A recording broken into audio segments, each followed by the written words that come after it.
Salam Fariz müəllim. Abituriyentlər yay tətili ərzində ingilis dili üçün nə etməlidirlər? Salam, hər vaxtınız xeyir əziz abituriyentlər. Bildiyimiz kimi artıq imtahanlarımız yekunlaşıbdır. Sadəcə ikinci cəhd blok imtahanı qalıbdır. Bu müddət ərzində bir xeyli boş vaxtımız olur bizim. Bu vaxtdan maksimum yararlanmaq lazımdır və mart ayından sonra ingilis dili hazırlıqları normalda zəifləyir və yaxud da şagirdlərin əksəriyyəti ingilis dili hazırlıqlarına ümumiyyətlə vaxt ayırmır.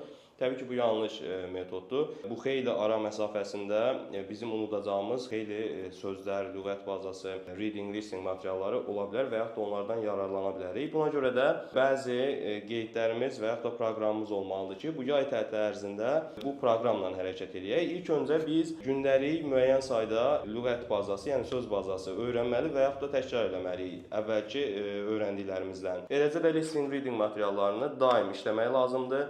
Listening, reading imtahanın önəmli bir parçasıdır və yaxud da istirahət məqsədindən filmlərə baxırıq əksəriyyətimiz. Filmə baxarkən çalışıb ingilis dilində baxmaq lazımdır.